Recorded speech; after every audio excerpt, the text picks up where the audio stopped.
Welcome to science gamma. আজকে আমরা model question set 6 এর যে সমস্ত অঙ্কগুলো আছে সেগুলা সলিউশন করব। তা এখন আমার চ্যানেলটিকে সাবস্ক্রাইব করনি, তারা আমার চ্যানেলটিকে সাবস্ক্রাইব করে দাও, কারণ তাহলে এই পরের ভিডিওগুলা তোমরা অটোমেটিক নোটিফিকেশনে দেখতে পেয়ে যাবে এবং বন্ধুদেরকেও সাহায্যের জন্য তাদেরকেও ভিডিওগুলি শেয়ার করো। তাহলে মডেল কোশ্চেন সেট 6 এর একের দাগে 7টা কি আছে না, 8 গ্রাম মিথেন গ্যাসের ক্ষেত্রে অবস্থার সমীকরণটি হলো, দেখো পিভি সমান কি জানি আমরা, পিভি সমান ডাব্লিউ বাই এম আর টি। তাহলে এখানে কি বলেছে না, 8 গ্রাম মিথেন সমান ডাব্লিউ জায়গায় কত বসাবো 8, মিথেন কত CH4, CH4 মানে কত হয় কার্বনের 12 প্লাস 4 সমান 16, 8টি সমান 8 2 16 হাফ 8টি, কোনাকুনি গুণ হলে 2PV সমান 8টি। তার মানে অ্যান্সার কোনটা? অ্যান্সার হচ্ছে সি এরটা, একে থেকে অ্যান্সার হচ্ছে 7এরটা হচ্ছে সি।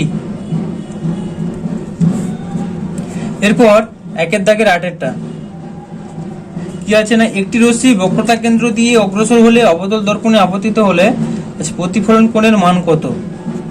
অবতল দর্পণের সঙ্গে দেখো যাচ্ছে, এটা একটা অবতল দর্পণ, এটা প্রধান অক্ষ সেন্টার সি। তাহলে একটা রশ্মি যাচ্ছে বক্রতা কেন্দ্র দিয়ে গেল, অবতল দর্পণে আপতিত হলো, তারপর চেয়েছে যে প্রতিফলন কোণের মান কত। যেহেতু এই সোজা এটা কি হয়, একটা স্পর্শক টানলে এটা লম্ব হয়, বক্রতা কেন্দ্র দিয়ে আলো গেলে সেটা তো অভিলম্ব হয়, অভিলম্ব বরাবর আলো গেলে সে ওই পথেই ফিরে আসবে, তার মানে এটা 0 ডিগ্রি পাবো, যে পথে যাচ্ছে সে পথে আসছে। তাহলে অপশন হচ্ছে সি 0 ডিগ্রি। এরপর একের দাগের 9এরটা কি আছে না, তড়িৎ প্রবাহের সময়ে প্রবাহমাত্রা অর্ধেক হয়ে গেলে উৎপন্ন তাপ হয়। এই প্রবলেমটা মনে হচ্ছে আগে করিয়েছিলাম। আমরা কি জানি দেখো, এই সমান I² RT, তো আইটা যদি অর্ধেক হয়ে যায় মানে কত, হাফ তার স্কোয়ার মানে 1/4। তাহলে কি হবে, অপশন সি 1/4 গুণ হয়ে যাবে, অপশন সি অ্যান্সার 1/4 গুণ। এরপর একের দাগের 10এরটা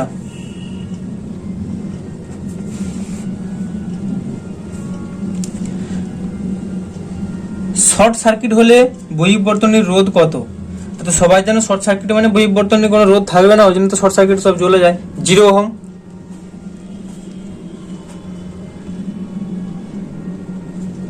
অ্যান্সার বি। এরপর 2 দাগের 13 অথবাটা, 2 দাগের 13টা কি আছে, আইএসইউ বিভব সমান কত ভোল্ট, 300 ভোল্ট। অথবাটা কি না, একটি তারকে টেনে দ্বিগুণ করা হলে তার রোধাঙ্কের পরিবর্তন কি হবে? মানে 2 দাগের 13 আর তার অথবা একটা তারকে টেনে দ্বিগুণ করা হলে তার রোধাঙ্কের কি, রোধাঙ্কের কোনো পরিবর্তন হয় না। রোধাঙ্কটা কোনো তার কি মেটেরিয়ালের উপর নির্ভর করে, কি মেটেরিয়ালে তৈরি। টেনের দ্বিগুণ কেন, 5 গুণও করো তুমি, তার মেটেরিয়াল তো একই আছে, তাহলে রোধাঙ্কের কোনো পরিবর্তন হবে না। তারপর 3 দাগের 2এরটা, একটি ফ্লাক্সের আয়তন 500 সেমি কিউব, তাহলে ভি সমান দেওয়া আছে 500 সেমি কিউব। স্থির চাপে, চাপ স্থির মানে চার্লসের সূত্র লাগাবো, তাপমাত্রা 27 ডিগ্রি, টি সমান 27 প্লাস 273 সমান 300 কে, থেকে 52 ডিগ্রি সেন্টিগ্রেড করলে T2 সমান 52 প্লাস 273 সমান 325 কে। V2 সমান জিজ্ঞাসা চিহ্নটা V1 ছিল। এবারে যেহেতু চার্জ লাগাচ্ছি, চাপ স্থির, তো চার্লসের সূত্র অনুযায়ী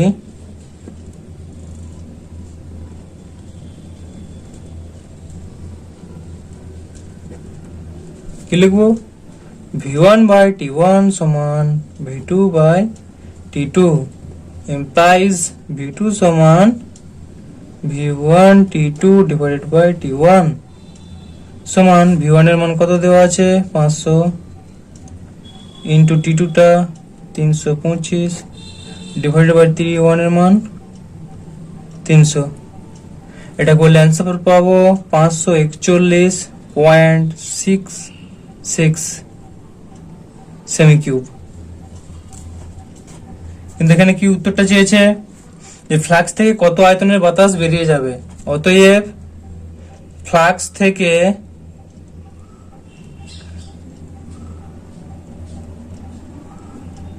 ফ্লাক্স থেকে 541.66 মাইনাস 500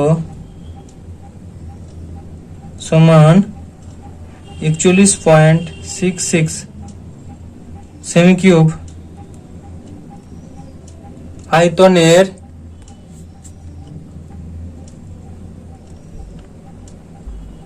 বাতাস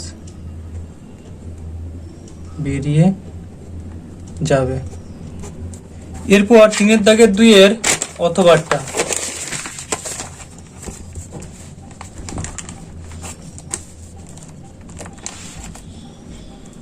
দাগের 2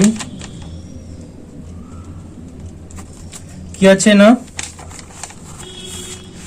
একটি 27 ডিগ্রি সেন্টিগ্রেড উষ্ণতায় 570 mm চাপে T সমান 27 প্লাস 273 সমান 300 কে 570 mm চাপে P সমান 570 mm 2.24 গ্রাম কার্বন ডাইঅক্সাইড W সমান 2.2 গ্রাম। কার্বন ডাইঅক্সাইডের ক্ষেত্রে এমটা তাহলে কত? এম সমান 44, একটুকে বের করেছিলাম। CO2 12 plus 32 44। আয়তন দেওয়া আছে V সমান 1.64 লিটার। সার্বজনীন গ্যাস ধ্রুবক R এর মান কত? R সমান জিজ্ঞাসা চিহ্ন। দেখো এই অঙ্কটা খুব ভালো, কারণ অ্যান্সার যদি তোমরা কেউ ভুল করো নিজেরাই আবার কারেকশন করতে পারবে, কারণ আর এর মান তো সেটা একই থাকবে, কনস্ট্যান্ট মান। তাহলে লিখো যে আমরা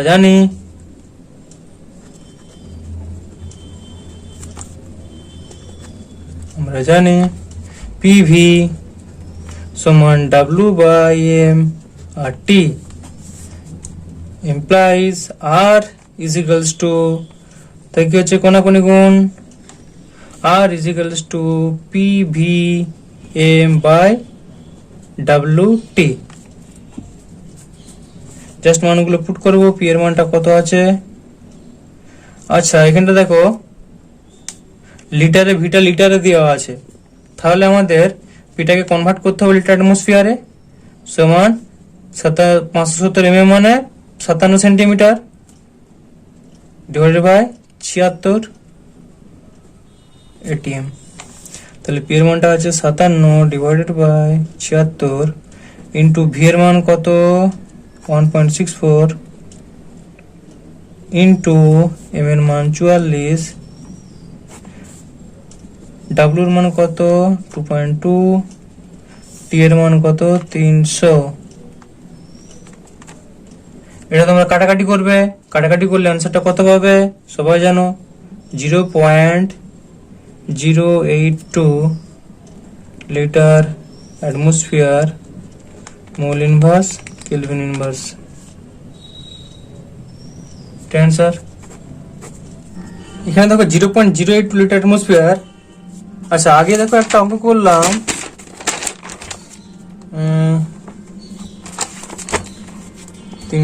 হ্যাঁ এটা এখানে কিন্তু দেখো তোমাদের কোশ্চেনে দেওয়া ছিল আর এর মানটা 0.82 লিটার অ্যাটমসফিয়ার। এটা অ্যাকচুয়ালি আরটা হবে, ওটা ভুল দেওয়া আছে 0.082। যেহেতু কোশ্চেনে 0.82 দেওয়া আছে সেই জন্য 32.8 লিটার, কিন্তু অ্যাকচুয়ালি 0.082 করলে তার মানে দশমিকটা এক ঘর সরে যাবে, 3.28 লিটার তখন পাবো। কিন্তু আমরা এটা 0.082 হবে, এটাই সঠিক। বইয়ে কোশ্চেনে যাই দেয়া থাক।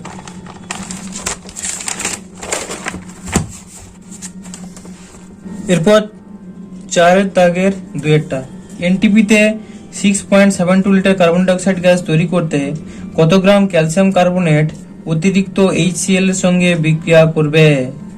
ক্যালসিয়াম দেওয়া আছে 40, কার্বন 12, অক্সিজেন 16। তাহলে বিক্রিয়াটা আগে লিখতে হবে। বিক্রিয়াটা সবাই জানো যে CaCO3 প্লাস টুয়াইস Cl থেকে পাবো না, CaCl2 plus H2O plus CO2। Carbon ডাইঅক্সাইডটা দেখো চেয়েছে এসটিপিতে বা এনটিপিতে 6.72 লিটার কার্বন ডাইঅক্সাইড, মানে এটা 22.4 লিটার। এটা যেহেতু লিটারে করতে হবে, তার জন্য কত গ্রাম ক্যালসিয়াম কার্বনেট, কত গ্রাম ক্যালসিয়াম কার্বনেট CaCO3 চেয়েছে। এটা কত হয়? 40 প্লাস 12 প্লাস 48 সমান 100 গ্রাম। এবার ওই নিয়ম বসাও। তাহলে 22.4 লিটার কার্বন ডাইঅক্সাইড গ্যাস তৈরি করতে CaCO3 লাগে 100 গ্রাম। একে কত? 6.72 কত? 4 লিটার CO2 গ্যাস তৈরি করতে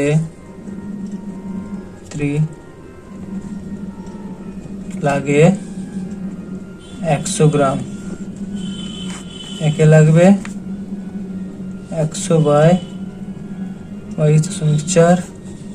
কোশ্চেনে যেটা দেওয়া আছে 6.72 লিটারে লাগবে 100 ইন্টু 6.72 ডিভাইডেড বাই 22.4। এটা তোমরা কাটাকাটি করবে, কাটাকাটি করলে কত পাবে? 30 গ্রাম। এটা অ্যান্সার। এরপরে 4 দাগের 2 অথবাটা 6 গ্রাম কঠিন মৌল A কে সম্পূর্ণরূপে গ্যাসীয় অক্সাইডে পরিণত করার জন্য এসটিপিতে 11.2 লিটার অক্সিজেন প্রয়োজন। উৎপন্ন গ্যাসীয় অক্সাইডের এসটিপিতে আয়তন এত লিটার। আচ্ছা, একটু পেঁচ দেওয়া আছে। উৎপন্ন গ্যাসীয় অক্সাইডের এসটিপিতে আয়তন এত লিটার, উৎপন্ন গ্যাসীয় অক্সাইডের বাষ্প ঘনত্ব কত? তেমন কিছুই না, অ্যাকচুয়ালি এটা CO2, বুঝতেই পারছো গ্যাসীয় অক্সাইডটা CO2। তাহলে কি হবে না বিক্রিয়াটা যদি তেমন দরকার নয়, তবু বোঝার জন্য দরকার A প্লাস O2 বিক্রিয়া করলে কি হচ্ছে? এটা গ্যাসীয় অক্সাইড পাচ্ছি, তো সেটা কি হবে না? AO2। এখানে দেখো যেই কঠিন মৌল একটা ছিল A, সে বিক্রিয়া করছিল, তার কত দেওয়া ছিল? 6 গ্রাম। অক্সিজেন কত গ্রাম সে তো আমরা জানি। অক্সিজেন মানে কত? 16 ইন্টু 2 32 গ্রাম। আর এখানে কি পাবো? এখানে কিন্তু এটা গ্রামে দেয়নি, এখানে এটা দিয়েছে লিটারে। 11.2 লিটার। 11.2 লিটার। এমনি কি হয় কোন বিক্রিয়া প্রত্যেকটা গ্যাস কত করে থাকে? 22.4 লিটার করে। তাহলে এমনি এটা থাকে 22.4 লিটার, এটা গ্যাসীয় অক্সাইড। তাহলে এসটিপিতে আমাদের দেখো যেহেতু এটা 22.4 আছে, এটা 22.4 আছে, কিন্তু 11.2 কত? তাহলে এটাকে আমরা 11.2 হিসেবে বের করবো ওটুটাকে। তাহলে কি লিখবো না? এসটিপিতে অঙ্কটা করলেই বুঝতে পারবে। এসটিপিতে 22.4 লিটার অক্সিজেনের ভর সমান 32 গ্রাম। একে কত? 32 বাই 22.4 গ্রাম। আমরা কত বার করবো? যেহেতু গ্যাসীয় অক্সাইডটা 11.2 চেয়েছে, তাহলে অক্সিজেনটাকেও ওতেই বের করতে হবে। 11.2 লিটার অক্সিজেনের ভর 32 ইন্টু 11.2 ডিভাইডেড বাই 22.4। 2 কাটলো, 2 16 সমান 16 গ্রাম।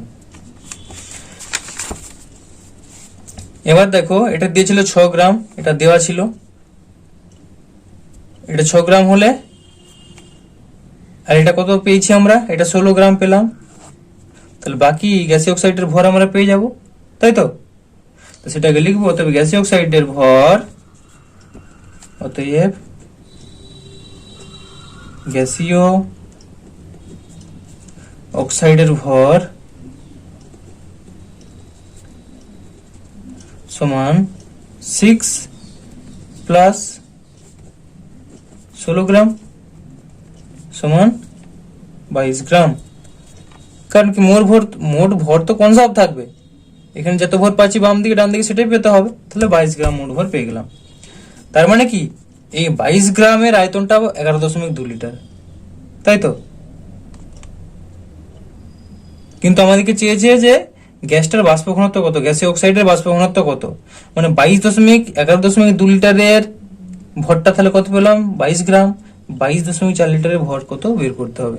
এর ভর পেয়ে গেলে বাষ্প ঘনত্ব পেয়ে যাবো, m সমান 2t সূত্র ধরে। তাহলে এবার আমরা লিখবো কি নিয়মে, এসটিপি তে 11.2 লিটার গ্যাসীয় অক্সাইডের ভর সমান 22 গ্রাম। একে কত, 22/11.2, আর কত দিয়েছে বের করতে হবে, 22.4 লিটার, যেহেতু ভর বের করবো। 22.4 লিটার গ্যাসীয় অক্সাইডের ভর 22 ইন্টু 22.4 ডিভাইডেড বাই 11.2, এটা সমান করলে কত পাবো, 2 44 গ্রাম। তাহলে গ্যাসীয় অক্সাইডের ভর পেলাম 44 গ্রাম। তাহলে গ্যাসীয় অক্সাইডের ভর যেহেতু পেয়েছি, বাষ্প ঘনত্ব পেয়ে যাব। অতএব গ্যাসীয় অক্সাইডটির বাষ্প ঘনত্ব সমান m সমান 2d, d সমান m/2, 44/2 সমান 22। এটা অ্যান্সার।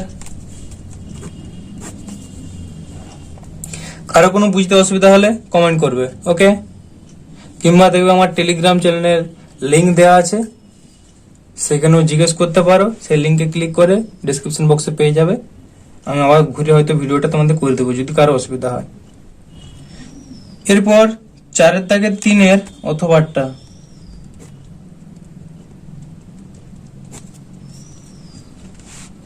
কি বলেছে দেখো, একটি 220 ভোল্ট 60 ওয়াট বাল্বকে 110 ভোল্ট বিভব প্রভেদ যুক্ত লাইনে যুক্ত করলে বাল্বটির রোধ এবং এর মধ্য দিয়ে তড়িৎ প্রবাহ মাত্রা নির্ণয় করো। তাহলে বাল্বটির রোধ আর সমান কত পাবো, দুটো দেখো ভোল্টেজ আছে, একটা 220 একটা 110। তার প্রথমটা ক্ষেত্রে V1 ধরছি, তাহলে V1 স্কোয়ার বাই P1 সমান 220 স্কোয়ার ডিভাইডেড বাই কত, 60 ওয়াট দেওয়া ছিল 60। এটা তোমরা কাটাকাটি করলে পাবে 806.66 ওহম। দেখো একটা অ্যান্সার ছিল, বাল্বটির রোধ কত, এত ওহম। তারপর কি চেয়েছে না, এর মধ্যে দিয়ে তড়িৎ প্রবাহ মাত্রা নির্ণয় করো। এর মধ্যে দিয়ে বাল্বটির মধ্যে দিয়ে তড়িৎ প্রবাহ মাত্রা I সমান কি বাই না V/R। এখানে V বলতে কোনটা, V2টা, তাহলে V2/R সমান V2 এর মান কত দেওয়া আছে, 110। 110/R এর মান হচ্ছে 806.66 সমান, এটা যদি তোমরা কাটাকাটি করো, কাটাকাটি করলে পাবে 0.136 অ্যাম্পিয়ার। মানে এটা বলতে পারো 136 মিলি অ্যাম্পিয়ার, যাই হোক 0.136 অ্যাম্পিয়ার, এটাই অ্যান্সার। এরপর 4 থেকে 3 অথবা হয়ে গেল। 4 থেকে 6 কি বলেছে দেখো, 2 ওহম 3 ওহম ও 4 ওহম রোধযুক্ত 3টি পরিবাহীকে কোন কোন আচ্ছা, কোন সমবায় যুক্ত করলে প্রতিটির মধ্য দিয়ে একই মাত্রায় তড়িৎ প্রবাহিত হবে? তিনটা রোধ আমরা দেখো, আমরা যদি শ্রেণীতে যোগ করি, এখানে একটা তোর ব্যাটারি আছে, শ্রেণীতে যোগ করলে কি হবে? এখানে যদি আই প্রবাহ যায়, এখানেও আই যাবে, এখানেও আই যাবে, তিনটির মধ্যে দিয়ে সমান প্রবাহ যাবে। কিন্তু সমান্তরালে করলে কি হবে? এটা হলো, এটা একটা হলো, এটা একটা হলো, এখানে একটা ব্যাটারি লাগানো আছে,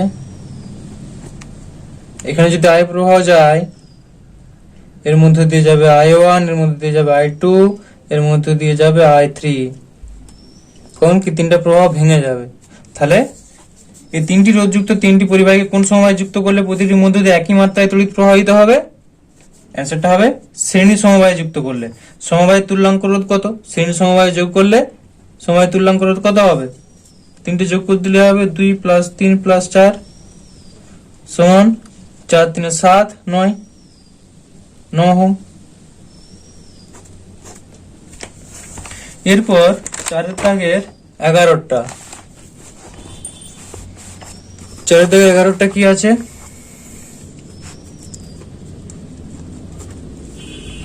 একই উপাদানের তৈরি দুটি পরিবাহীর প্রান্তীয় বিভব প্রভেদ সমান, তাদের দৈর্ঘ্যের অনুপাত 2:1। আচ্ছা, প্রান্তীয় বিভব প্রভেদ কি দিয়েছে? সমান দিয়েছে, দৈর্ঘ্যের অনুপাত দিয়েছে 2:1। আচ্ছা, প্রান্তীয় বিভব প্রভেদ V1 একটা ধরছে, আর একটা ক্ষেত্রে হচ্ছে ধরো V2, সমান মানে এরো ভি এরো ভি, তাহলে V:V, এটা ধরেই লিখে দাও। তারপর কি দেওয়া আছে? তাদের দৈর্ঘ্যের অনুপাত 2:1, L1:L2 সমান 2:1। প্রস্থচ্ছেদের অনুপাত মানে ক্রস সেকশনাল এরিয়া A1:A2 সমান দেওয়া আছে 3:2 হলে পরিবাহী দুটির মধ্য দিয়ে প্রবাহ মাত্রার অনুপাত নির্ণয় করো। I1:I2 সমান জিজ্ঞাসা চিহ্ন, এটা বের করতে হবে। তাহলে আমরা কি জানি যে R সমান রো L/A, আমরা জানি R সমান রো L/A। তাহলে R1 আর R2 মধ্যে বের করতে হবে, বা একবার R1:R2 যদি একবারে করে নি, R1:R2। দেখো রো আছে,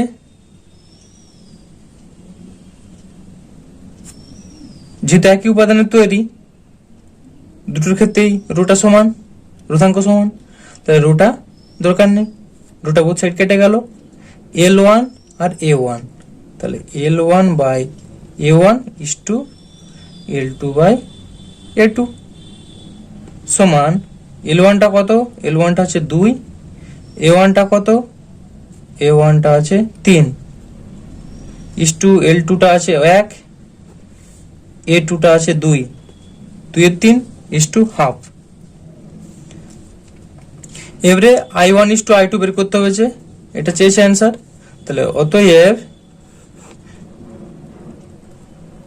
I1:I2 সমান কত পাবো? V = IR, I = V/R, দুটোর ক্ষেত্রে ভিটা সমান, তাহলে V/R1:V/R2 সমান VB কেটে গেল, 1/R1:1/R2 সমান 3/2 এটা উপরে গেলে 2 সমান 3/2:2/1। তার মানে এটা কত হচ্ছে? 3:4। নিচে দুইটা তুলতে গেলে 2 দিয়ে উপরে গুণ করছে, তাহলে কি করতে হবে? 3:4, এটা অ্যান্সার। তাহলে I1:I2 সমান 3:4। এরপর 4 দাগের 12 অথবাটা, দুটি রোধকের শ্রেণী সমবায়ে যুক্ত করলে তুল্য রোধ হয় 9 ওহম, সমান্তরালে যুক্ত করলে হয় 2 ওহম, রোধ দুটি নির্ণয় করতে বলেছে। আচ্ছা, তাহলে কি বলছে না, দুটি রোধক ধরি,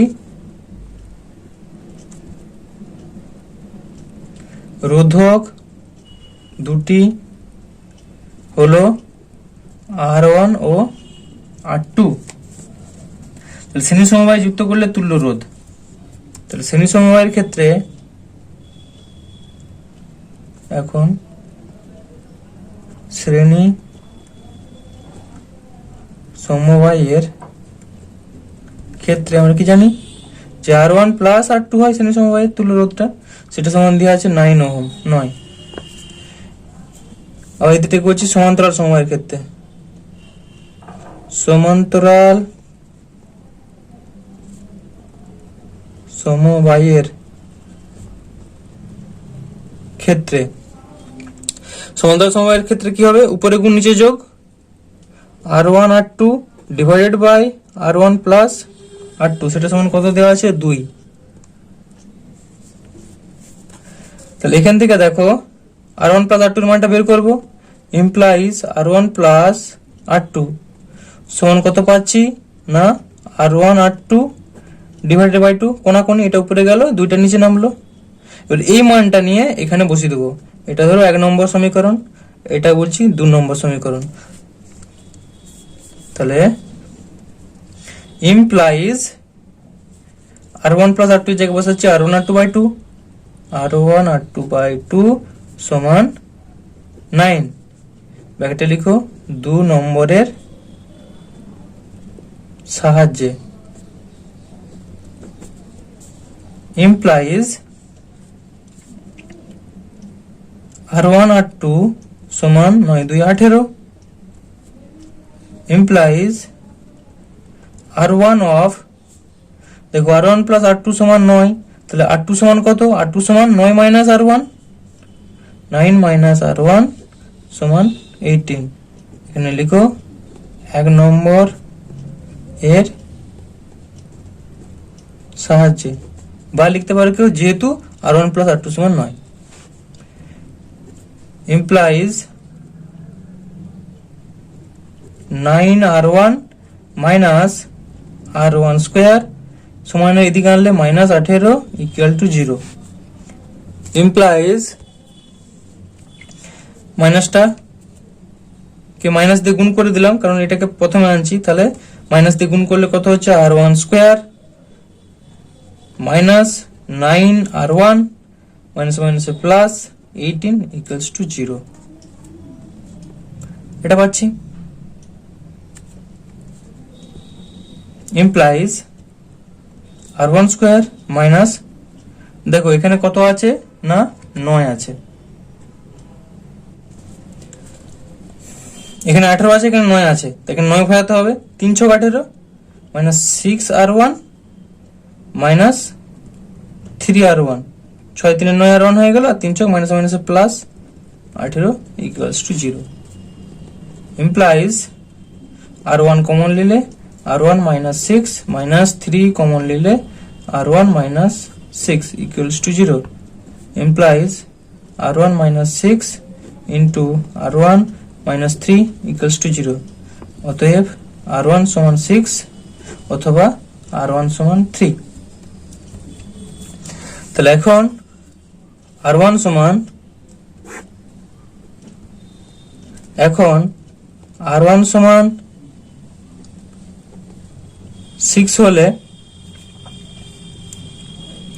R2 সমান 9 মাইনাস 6 সমান 3, আবার